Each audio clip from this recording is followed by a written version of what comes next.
Amanece con fuerza, Venezuela amanece en unidad, porque la fuerza es la unión. La fuerza es la unión, la fuerza es la unión, te digo. Venga toda Venezuela a organizarse. La fuerza es la unión, la fuerza es la unión. Y a poner tu granito de arena, dale por Venezuela. Actívate, en la unión está la fuerza. Por eso te digo que la fuerza es la unión. Muy buenos días, Venezuela. Bienvenidos todos a este su espacio. La Fuerza es la Unión, una tribuna abierta de la sociedad democrática venezolana para compartir con todos ustedes, más allá de cualquier distingo puntual, partidista o ideológico, la angustia, la preocupación, la justa indignación por lo que ocurre en nuestro país y también la certeza, la confianza, la esperanza de que trabajando juntos, de que remando unidos en la misma dirección, seremos capaces de construir la Venezuela de trabajo y de respeto, la Venezuela con alimentos y con medicinas, la Venezuela con democracia y con libertad, que todos necesitamos y que ciertamente todos merecemos. La Fuerza de la Unión es una presentación de frigoríficos N&S, el placer de la carne, ubicado en la planta baja del mercado municipal de Chacao. Hoy, lunes 25 de enero, tenemos que consignar dentro del conjunto importante, dentro del volumen importante de noticias que se han acumulado este fin de semana, una preocupante, una ciertamente lamentable y además telegrafiada, avisada. Hay gente que dice que guerra avisada no mata soldado, pero resulta que sí. Hubo una advertencia clara sobre una situación muy desagradable que pasó en este fin de semana. La advertencia clara la hizo Julio Borges, la hizo hace varios días, la hizo desde el pasado viernes. Julio Borges, a través de mensajes en la red social Twitter, hizo el siguiente alerta. Alertamos que la írrita Asamblea de Nicolás Maduro viene con una andanada de guerra sucia y acusaciones falsas contra el liderazgo democrático. Por eso reiteramos que la mejor forma de combatir las mentiras de la dictadura es con transparencia. Continuaba este hilo de mensajes del doctor Julio Borges diciendo lo siguiente: desde Primero Justicia queremos insistir en la necesidad de mostrar los resultados concretos de las investigaciones que hemos solicitado con el fin de aclarar si hubo un manejo transparente en los fondos públicos. Se refiere, por supuesto, al manejo por parte del gobierno interino.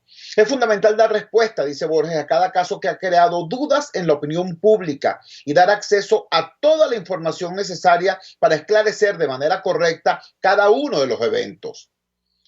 Termina este hilo el doctor Julio Borges afirmando lo siguiente: Venezuela merece una explicación sobre casos como el de la protección de activos en el exterior, el caso Cristalex, el caso Petroparaguay, el manejo de la Fundación Simón Bolívar de Citgo, las irregularidades en la Comisión de Contraloría de la Asamblea Nacional, entre otras. Lo correcto es mostrar transparencia en la gestión.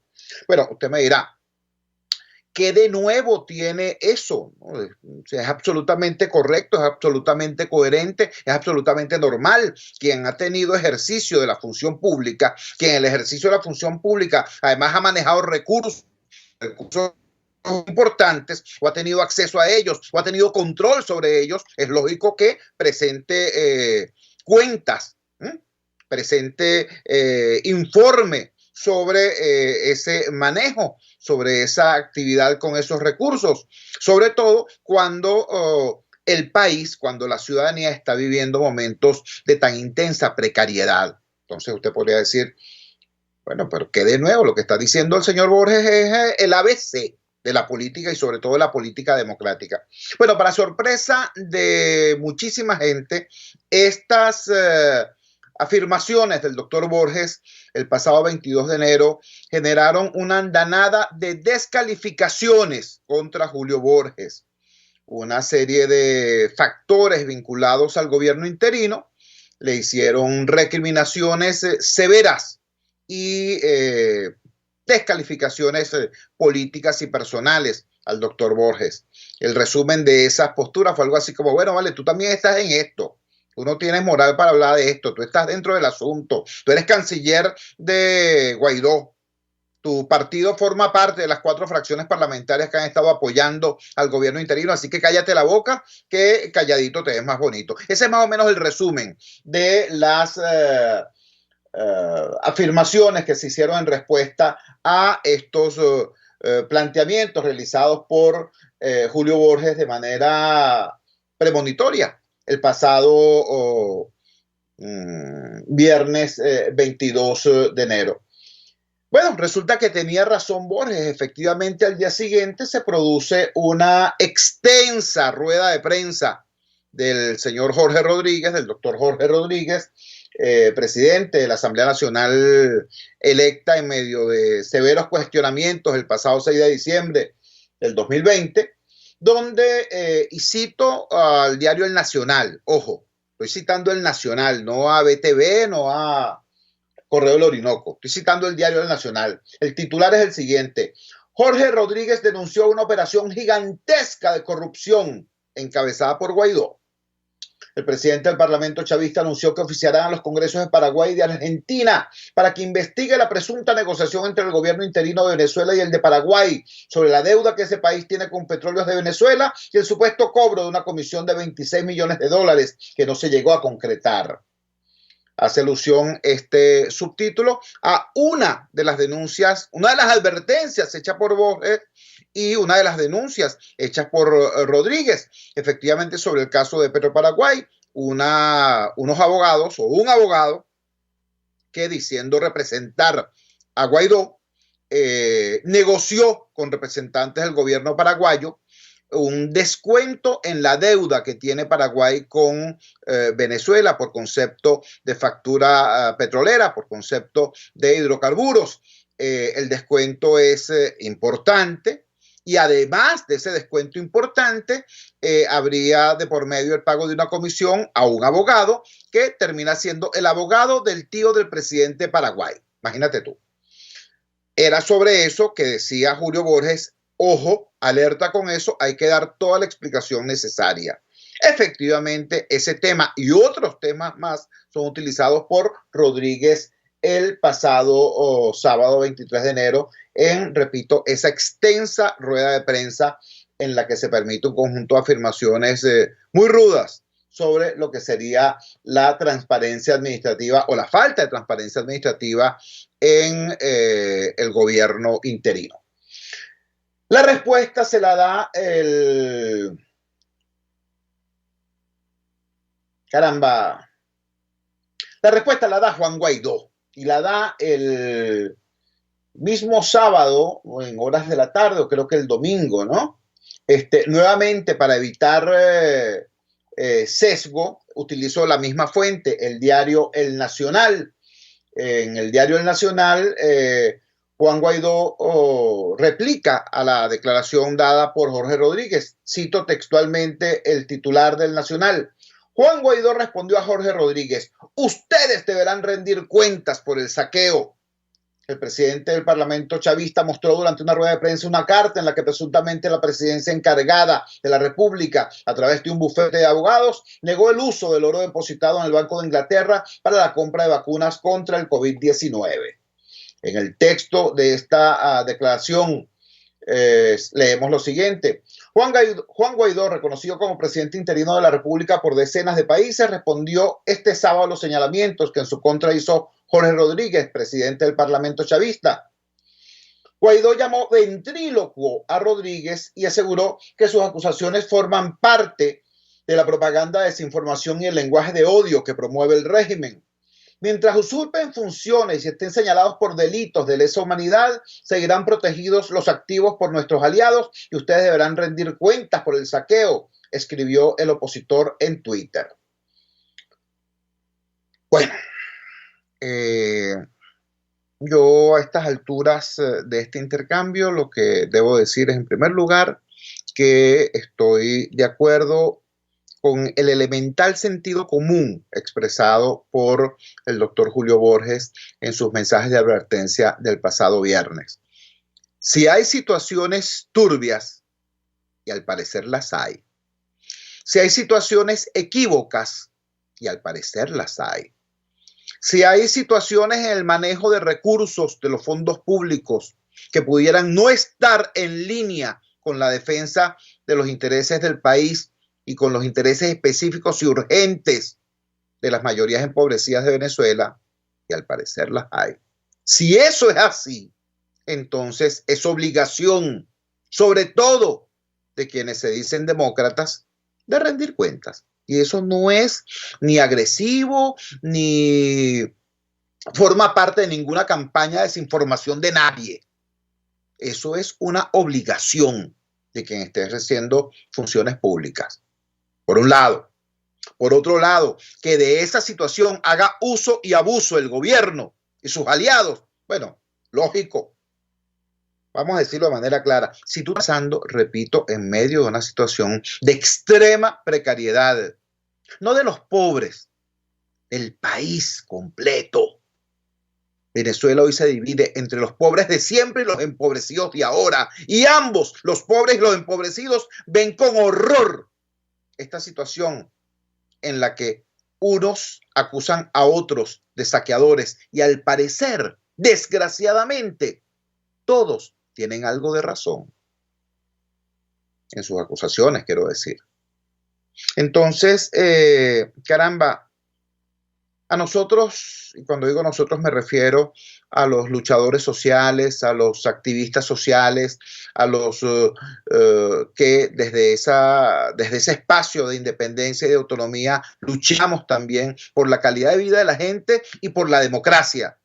A nosotros nadie nos va a poner en la situación aquella de que o alcahueteas esto o le haces el juego al gobierno. No, chico. Nosotros tenemos que decir con preocupación y con molestia, por cierto, que el drama acá no tiene que ver con lo que suele ocurrir en las sociedades polarizadas, ¿no? En una sociedad altamente polarizada, ¿qué es lo que va a pasar? Ah, bueno, que los de este lado siempre van a presumir que los de aquel lado son ladrones. Y los de aquel lado siempre van a asumir que los de este lado son ladrones. El tema no es ese, chico. El tema no es que yo, haciendo gala de sectarismo opositor o de supremacismo opositor, crea que los míos son genéticamente mejores que los de la acera de enfrente o que aquellos supongan lo mismo de nosotros. El tema en realidad es que este es un país sin instituciones. El tema en realidad es que ni en el gobierno de Maduro, ni en el gobierno, si usted quiere llamarlo así, de Guaidó, hay estructuras que permitan determinar, precisar, controlar la gestión y el gasto para garantizar su uso probo y honesto. Esa es la verdad. No hay estructuras, bien porque no existan o bien porque existen pero no son utilizadas. ¿Entiendes? Ese es el problema. El problema es que los ladrones de allá y de aquí no tienen nada que temer porque saben que nadie los va a investigar y que nadie los va a castigar, al menos de su lado. Ese es el problema. Y ese es el problema que tenemos que superar los venezolanos. La desinstitucionalización del país. Mientras sigamos con esta guachafita de 2 gobiernos, 2 parlamentos, 2 tribunales, 2 de todo y ninguno funciona, entonces, ¿quiénes son los únicos beneficiados? Quienes tienen la fuerza o la oportunidad de hacerse de los bienes públicos. Unos en nombre del comunismo, del socialismo, de la revolución, otros en nombre de la democracia. Todos usurpando no solamente la esperanza del pueblo, sino también los bienes del pueblo. Esa es la única reflexión que cabe tras estos eventos extremadamente desafortunados del 22, 23 y 24 de enero del 2021. Vamos a la siguiente pausa comercial y ya regresamos con muchísimo más de La Fuerza. La fuerza es la unión. Usted escucha Unidad, la fuerza es la unión, con Chuo Torrealba por RCR 750 AM. Pluralidad contigo, respeto contigo, responsabilidad contigo, libertad contigo. Estamos contigo y punto. De lunes a viernes a la 1 de la tarde. Contigo. solo por RCR 750 AM, porque lo bueno une. Voz de América. Información precisa, completa, veraz, objetiva e independiente. Directo a tu pantalla. De lunes a viernes a las 2 de la tarde por RCR 750. En la crisis se encuentran las oportunidades. Aquí en Sin Estrés se las mostramos con invitados especiales que nos regalan sus experiencias por una Venezuela mejor. Cada tarde, de lunes a viernes a las 3, desde el emprendimiento, la educación, la salud y el entretenimiento. Por nuestra calidad de vida se nos hace necesario tomar un respiro del agobio diario, dedicar unos minutos a la salud mental y emocional para vivir sin estrés. Sin Estrés, de lunes a viernes a las 3 de la tarde por RCR 750, la radio que se ve. Opinión, ideas en debate. Usted escucha a Chuo Torrealba en Unidad. La fuerza es la unión por RCR.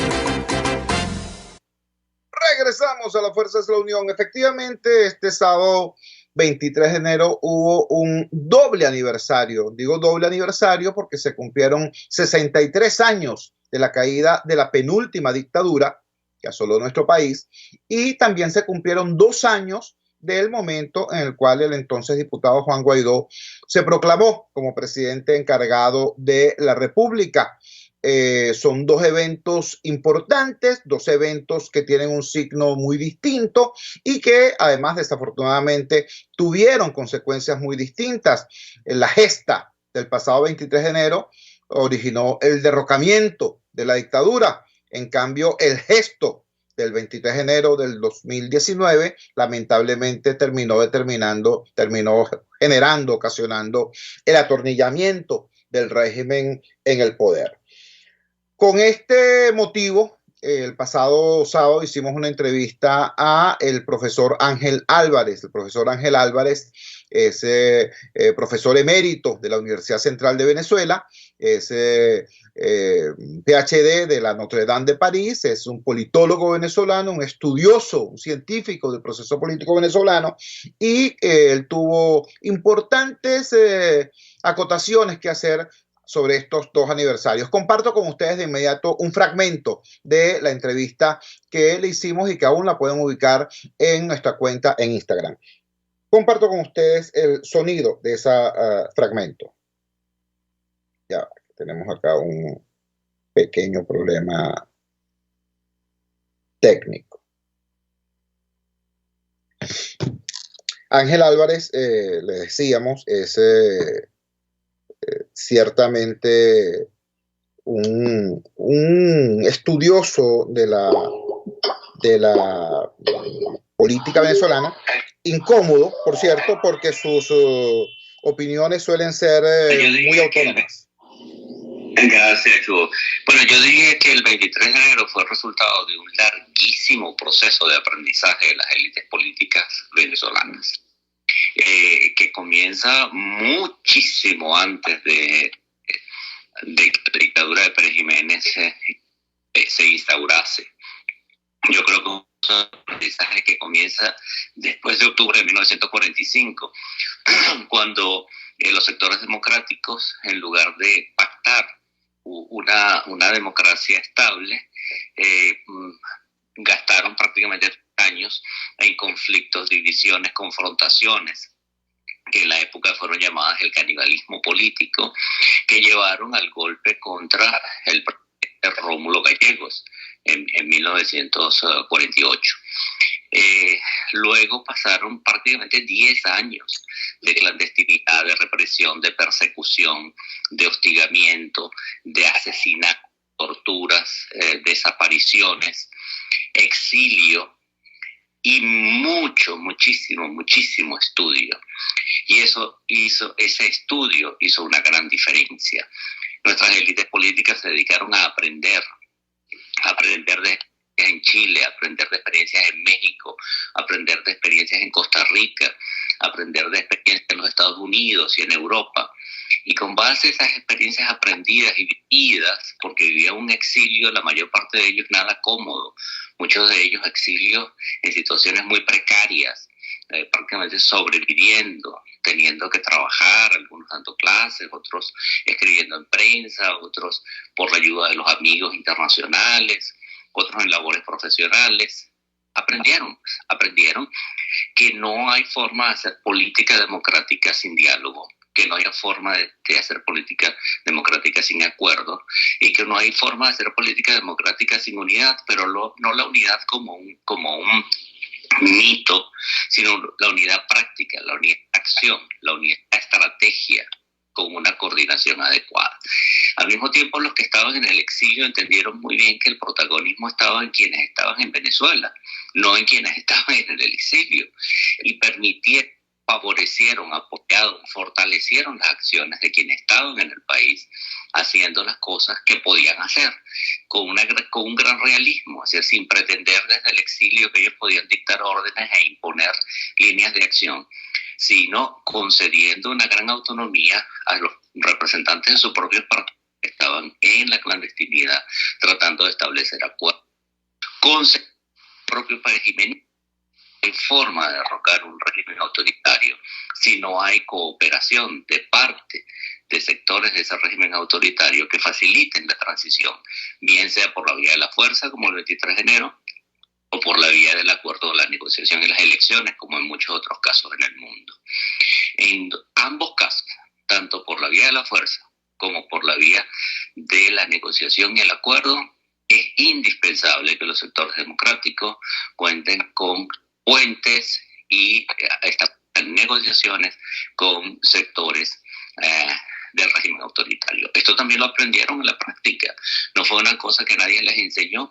Les costó 10 años aprenderlo y finalmente el 23 de enero lleva a esa experiencia. Hay una gran diferencia con lo que ocurre hoy en día, tantos años después del 23 de enero. La oposición está fragmentada, más fragmentada que nunca antes. Las razones por las cuales se han coordinado, tú lo sabes mucho mejor que yo, Chugo, porque te tocó ese liderazgo.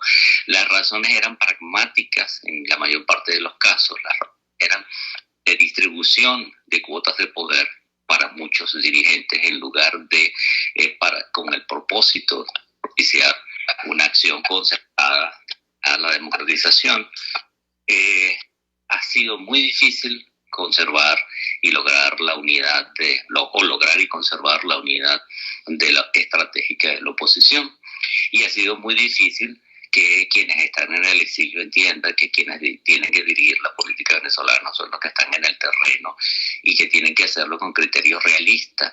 Y mucho más ha sido dificilísimo para muchos dirigentes, pero principalmente para las bases más radicales de la oposición, entender que no hay forma de transición que no incluya a algunos sectores de lo que hoy en día constituye la élite dominante en Venezuela.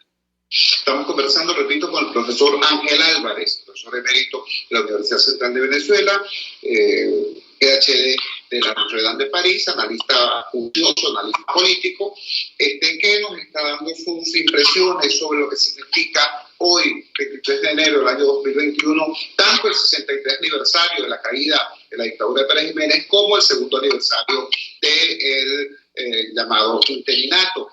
2 años del momento en que el entonces diputado Juan Guaidó se proclama presidente interino de la República. Ángel, has aludido a 2 diferencias importantes entre lo que fue el exilio en aquella época dura, entre el 48 y el 58, y lo que es el exilio hoy, entre lo que era no solamente las privaciones que entonces caracterizaban a ese exilio, que bueno, que afectó entre otros a mi padre, entre muchos otros.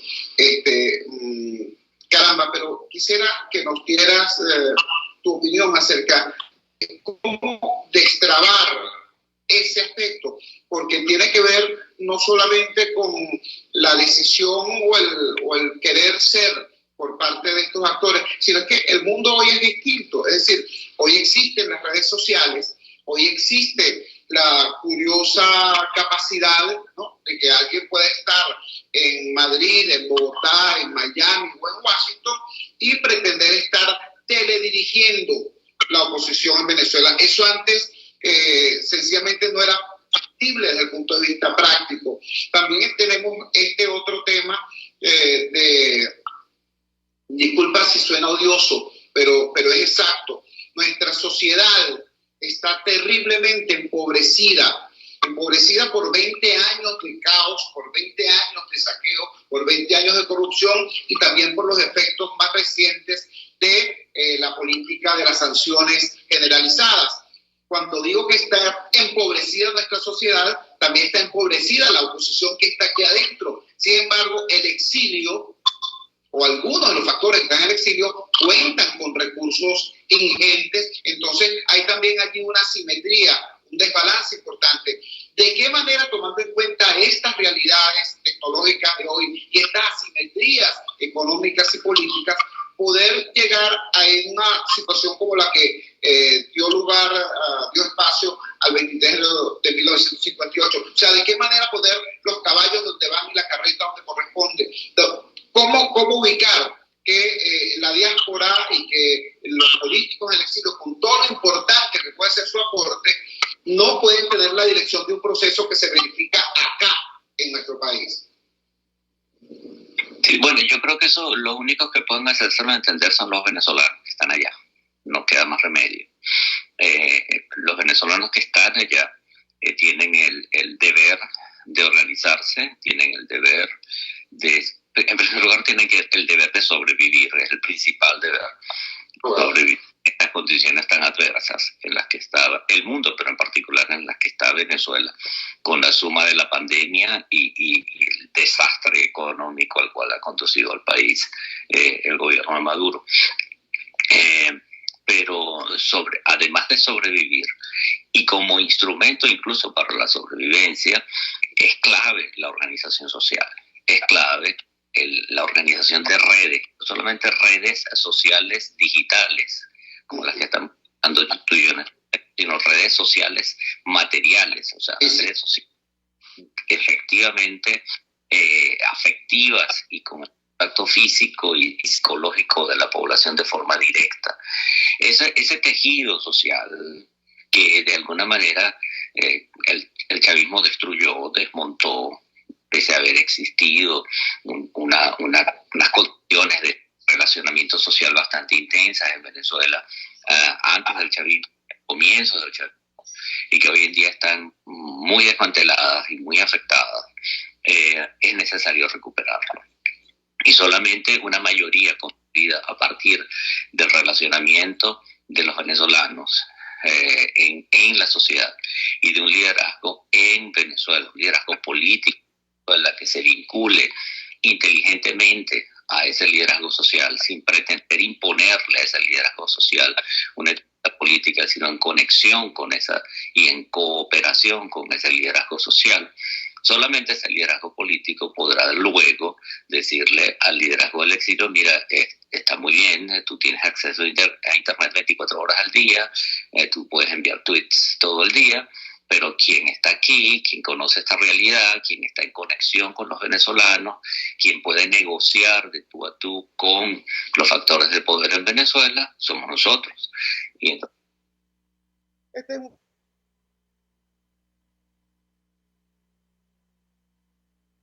Álvarez, doctor Ángel Álvarez es, repito, profesor emérito de la Universidad Central de Venezuela, PhD en la Notre Dame de París, es politólogo venezolano, hoy radicado en Canadá, que nos regaló este análisis, nos dijo, hay una diferencia inmensa entre aquel exilio marcado por la precariedad, por la persecución, por las privaciones de aquella gente que se dedicó en aquellas duras condiciones a estudiar la realidad venezolana para hacer una propuesta más robusta y más viable a los venezolanos, y el actual exilio que, por cierto, hay mucho exiliado venezolano, mucho dirigente político venezolano que le está pasando muy mal, pero hay otros que están pagando alquileres de $12,000 mensuales, hay otros que tienen el apoyo, pues no es lo mismo un exilio como el que vivieron Betancourt, León y mi padre, el padre de César Miguel Rondón, por ejemplo, y un exilio con monómeros o con circo atrás, ¿no? Es muy distinto. También nos hablaba Ángel Álvarez acerca de lo que es el papel de aquel exilio que apoyaba la dirección de la lucha ejercida acá en Venezuela por los cuadros que aquí estaban, y un exilio que pretenda dirigir la oposición vía WhatsApp. ¿No me entiendes? Es muy distinto. Hoy hay una realidad tecnológica, hoy existen las redes sociales, hoy existe esa posibilidad de la ubicuidad, de que alguien se esté tomando un tinto en la Gran Vía en Madrid y esté pretendiendo desde allí, con su teléfono celular, dirigir lo que pase o no pase en Venezuela, desde Madrid o desde Bogotá o desde Miami o desde Washington. Hoy existe desafortunadamente esa posibilidad, y eso hace que buena parte del liderazgo acá en el país esté a veces hasta maniatado. Tú les preguntas algo y entonces dicen, ya va, déjame ver, déjame reflexionar. Entonces pelan por el celular, ven que es lo último que ha tuiteado su líder histórico y entonces después que te dicen. Bueno, de todo eso y mucho más nos habló el profesor Ángel Álvarez. Quienes estén interesados en conocer el resto de la entrevista está aún en nuestra cuenta en Instagram, @chuotorrealba en Instagram. Vamos a la siguiente pausa comercial y ya regresamos con muchísimo más de La Fuerza. La fuerza es la unión. Les estamos presentando Unidad. La fuerza es la unión. Solo por RCR 750 AM. Puedes seguirnos en nuestras redes sociales. En Twitter, @RCR750. La radio que se ve. Pluralidad contigo. Respeto contigo. Responsabilidad contigo. Libertad contigo. Estamos contigo y punto. De lunes a viernes a la 1 de la tarde. Contigo. Solo por RCR 750 AM. Porque lo bueno une. Moisés Naim en Efecto Naim. Hola, soy Moisés Naim desde Washington. Conéctese a rcr.tv. También nos puede seguir por @Efecto Naim en Twitter. Y estamos en Facebook y en Instagram. Y no olvide que puede disfrutar todos los contenidos del programa cuando usted quiera, suscribiéndose a nuestro canal de YouTube. Nos vemos en la radio. Los miércoles y viernes a las 7 de la noche. Solo por RCR 750 AM. Ellos y que no saben nada. Y así nos va. El espacio donde se tocan los temas más candentes de interés político y nacional. Y así nos va. En este programa, la picardía y el humor inteligente son los protagonistas. Pura cabilla. Lara y Hernández descosen y revelan los secretos más oscuros del acontecer político. Y así nos va. De lunes a viernes a las 4 de la tarde. Por RCR 750 AM. Les estamos presentando Unidad. La fuerza es la unión. Solo por RCR 750 AM. Regresamos a La Fuerza es la Unión y ahora lo hacemos con un tema distinto. Tema afortunadamente diferente. En el primer segmento analizamos todo lo que ha ocurrido con esta andanada de intercambios de acusaciones entre factores del gobierno de Maduro y factores del gobierno de Guaidó, pese a la advertencia hecha por Julio Borges, quien reclamaba dar información al país sobre un conjunto de situaciones no claras en el manejo de recursos. No solamente no se produjeron esas explicaciones, sino que más bien le cayeron encima a Borges con recriminaciones y descalificaciones. Y en efecto, el sábado 23 de enero, el señor Jorge Rodríguez hizo una larga rueda de prensa y bueno, evidentemente se regodeó en un conjunto de acusaciones, sustentándolas además con videos y con cartas. Esas acusaciones de Jorge Rodríguez fueron replicadas por Juan Guaidó diciendo algo así como: más ladrones son ustedes porque ustedes tienen saqueando más tiempo. Una situación extremadamente desafortunada, sobre todo en un país en la situación de precariedad en la que se encuentra el 96% de los venezolanos que estamos bajo la línea de pobreza. Luego, en el segundo segmento, escuchamos un fragmento de la estupenda entrevista que nos regalase el politólogo venezolano Ángel Álvarez sobre el aniversario del 23 de enero de 1958 y el aniversario del 23 de enero de 2019, la caída de Pérez Jiménez y el interinato. Ahora vamos a hablar afortunadamente de un tema diferente. Se produjo el anuncio oficial que va a permitir la reapertura de teatros y cines, algo muy importante. Hay una gran cantidad de venezolanos, de trabajadores venezolanos, de profesionales venezolanos que tenían prácticamente un año paralizados y, en severo riesgo su fuente de sustento legítimo para ellos y para sus familias.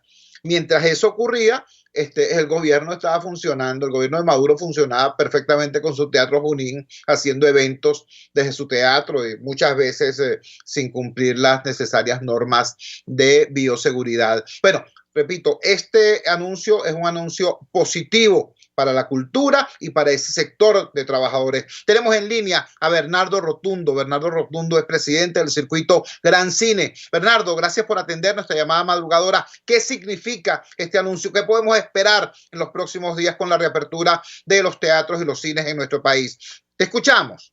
Bueno, Chugo, un gusto oírte, feliz año y a todos los que nos oyen también.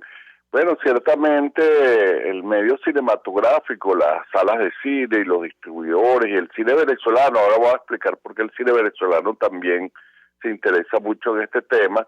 Desde el 18 de noviembre habíamos sido convocados a una reunión con las autoridades del gobierno nacional, ministro de la Cultura, Villegas, y el ministro de Salud, que no me acuerdo su nombre, en la casona para hablar de la reapertura de los cines, que ya tenían para ese momento unos 9 meses cerrados, y la idea era abrir los cines en diciembre, porque como tú bien sabes, Elías, Chugo, nosotros hemos comentado en varias oportunidades que la caída del espectáculo cinematográfico ha sido grande porque la gente no tiene dinero para el entretenimiento es un lujo en Venezuela. Y desde el año 2016 al 2019 ha habido una caída estrepitosa de los espectadores a las salas de cine. Casi que llegamos a 11 millones de espectadores anuales cuando el promedio normal y natural de Venezuela era de 30 millones. O sea que caímos un 60%. Ya los cines venían bastante afectados por la crisis nacional. Por supuesto, el COVID-19, inesperado para todo Venezuela y para todo el planeta Tierra, agudiza aún más esa crisis de las salas de cine. Y bueno, y en diciembre ese supuesto anuncio nunca se dio, nos dejaron con los crespos hechos, como diría mi abuela, y lamentablemente los cines siguieron cerrados. Hubo una campaña de la Asociación Venezolana de Exhibidores de Películas, AVET, donde había la etiqueta quiero ir al cine, la hizo Cines Unidos, la hizo Gran Cine, porque además ya todas las salas de cine tenían sus protocolos de bioseguridad adelantados. Pues primero que nada, evitar pues que el aforo de las salas de cine esté un 100%, sino que haya el distanciamiento sanitario entre las personas, todo lo que implica la toma de temperaturas en la entrada de la sala, con los termómetros, las mascarillas, y bueno, y todo lo que ya más o menos sabemos, y la limpieza después de la sala, cuando sale el público y la entrada del público, van a haber menos funciones, pero lo que importa es que se iniciaran las operaciones para por lo menos reactivar las salas y por lo menos paliar lo que es esta difícil situación y crisis, como tú muy bien dices, que hay un grupo importante de trabajadores que están pues vinculados a la exhibición de las salas de cine y de la distribución que pueden correr el riesgo de que se queden sin trabajo, pues ya en un país donde la situación económica está bastante grave. Y cuando te digo que el cine nacional también se ve muy afectado, es porque el 5% de los ingresos de las salas de cine es una contribución que da el público a la industria del cine nacional. Entonces tenemos 10 meses en que el cine venezolano no recibe pues ese apoyo, y por supuesto la producción de películas nacionales, que ya se ha visto también muy golpeada por la devaluación de la moneda. Entonces lamentablemente no ha recibido durante 10 meses ningún ingreso. Entonces, bueno, también el cine nacional se ve afectado porque dejamos de ingresar a recursos económicos pues para las películas nacionales. Estamos conversando con Bernardo Rotundo. Bernardo Rotundo es periodista venezolano, es presidente del Circuito Gran Cine y es un activista fundamental de todo este proceso de defensa y promoción del cine en nuestro país. Bernardo, por supuesto, no quiero que se me olvide en el concurso de esta conversación que nos refieras algo sobre la fábrica de cine. Entiendo que abrieron el periodo de inscripciones para su quinta experiencia, pero antes quisiera que compartiera lo que conoces sobre las condiciones de esta reapertura de cines y teatros. Tengo entendido que va a haber una limitación en el aforo, tengo entendido que va a haber un protocolo estándar de cuidado con los asistentes. Sí, como sí, totalmente, Chugo, va a ser todas las medidas de bioseguridad que están preparadas ya desde hace meses atrás, porque hubo esa reunión, como te dije, con las autoridades de salud y de cultura del país, e incluso una comisión de trabajo donde se establecieron los parámetros y los cuales se tienen que cumplir a cabalidad. La gente que va a ir a las salas de cine va a estar dentro de todo pues un protocolo de bioseguridad de primera, con gente muy seria y responsable, tomando en cuenta que las amenazas de infección siempre están latentes, pues no podemos decir que este problema está solucionado, sino simplemente saber convivir con una posible situación de infección donde te cuides, pero bueno, tienes que seguir de alguna u otra forma buscando maneras de producir con cautela, con cuidado. Entonces esa es la idea. Y en cuanto a lo que me preguntabas de Fábrica de Cine 5, ciertamente nosotros este sábado 30 tenemos la primera clase, la primera sesión, por supuesto con los jóvenes que están inscritos. Esta vez lo vamos a hacer online, porque, bueno, evaluamos la posibilidad de hacerlo en forma presencial, y finalmente en el equipo de trabajo decidimos primero medir, porque no sabemos exactamente cuánto hemos inscrito a bastante gente hasta ahora, porque hemos promovido, pero no sabemos cuántas personas nos puedan ingresar. Entonces definir si van a entrar 50 o 70 jóvenes, cuando normalmente los primeros días de talleres tuvimos sesiones donde habían 200, 250 personas. Entonces no queremos correr el riesgo de tener a un grupo de personas importante allí y que tengamos que dejar afuera a unos y dejar entrar a otros. Entonces, bueno, finalmente después de hacer muchas consideraciones lo vamos a hacer en forma online, pero es importante a todos los jóvenes que nos están oyendo que se incorporen o que quieran estudiar cine y asociado con derechos humanos para contribuir a desarrollar en los jóvenes una mirada crítica reflexiva, se inscriban en Gran Cine. Pueden visitar el portal @GranPisoCine y ahí van a conseguir pues las coordenadas de nuestro foro para que se puedan inscribir en Fábrica de Cine, que además es totalmente gratuito. Lo que tienes que hacer es tener disponible pues los sábados en la mañana, y sabemos que el internet está limitado. Bueno, nosotros estamos mandando por internet las guías de estudio de forma tal de que los jóvenes, cuando tengan acceso a internet, reciban pues todas las guías de trabajo y también las sesiones de clase. Entonces, bueno, es una oportunidad única para aquellos jóvenes, inclusive que no tienen muchos recursos económicos, que somos casi que el 96% de la población, casi todos, para que puedan estudiar cine vinculado pues a derechos humanos. Este programa culmina con los jóvenes más digamos, dedicados, más talentosos, por la realización de 7 cortometrajes.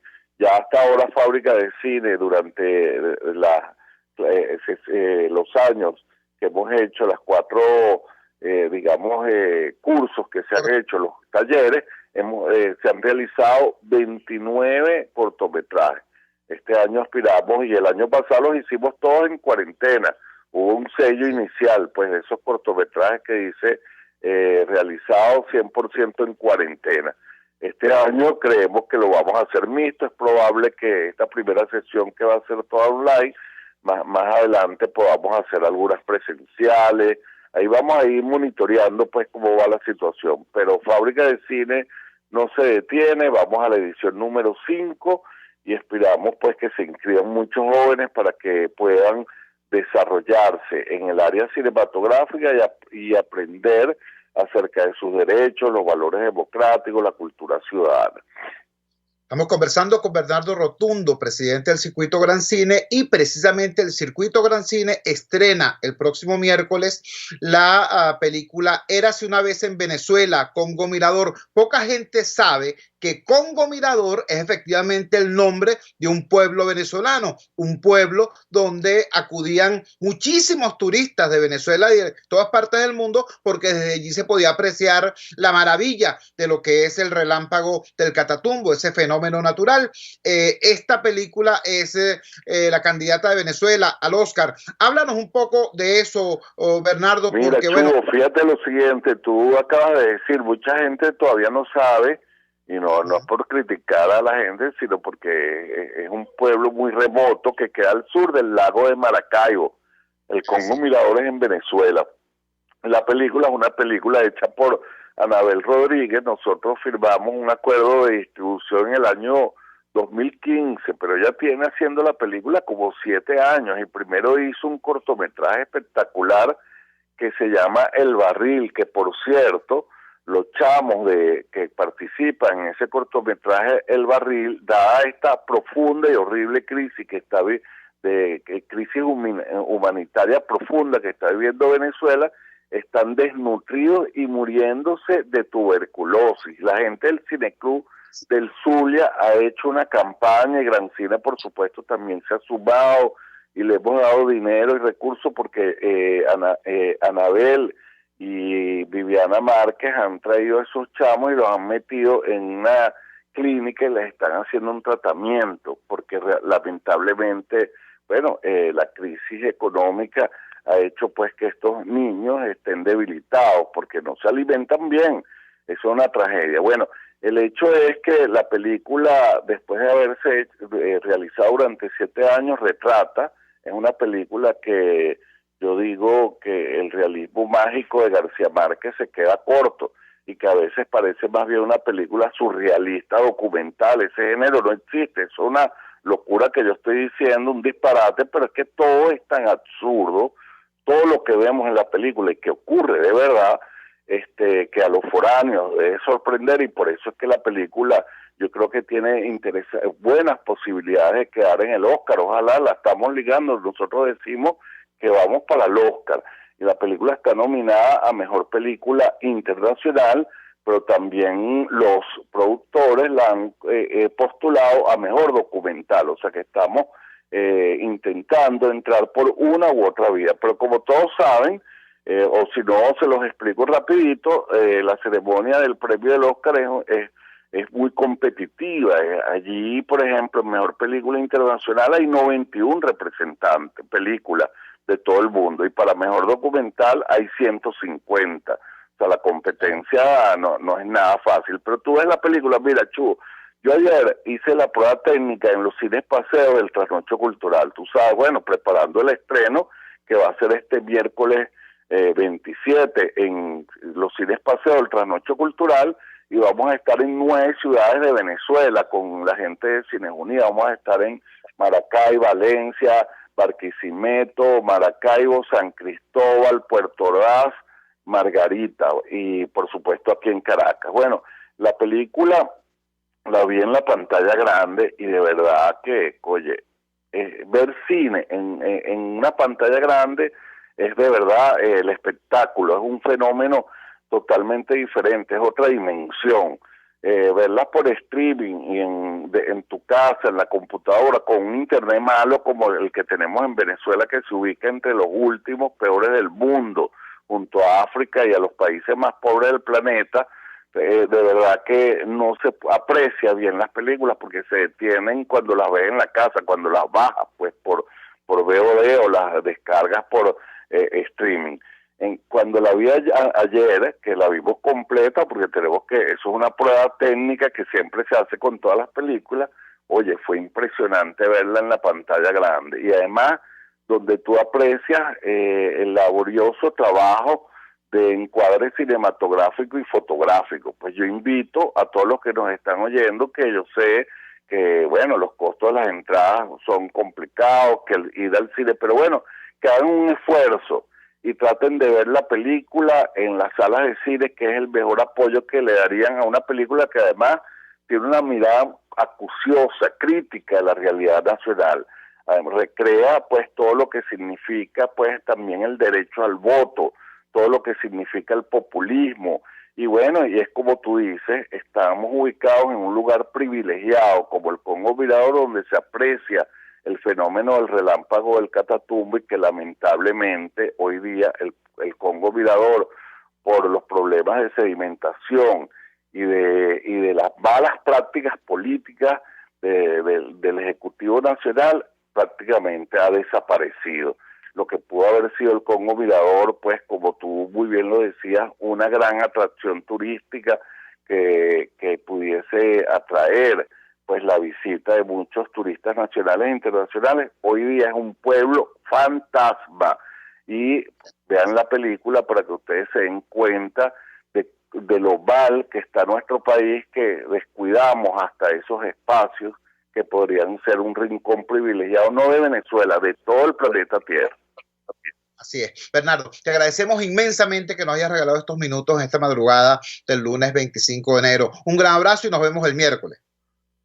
Sí, nos vemos el miércoles, y siempre es un gusto hablar contigo porque, bueno, es una mirada crítica, acuciosa de la realidad venezolana, y necesitamos muchas personas como tú. Un gran abrazo.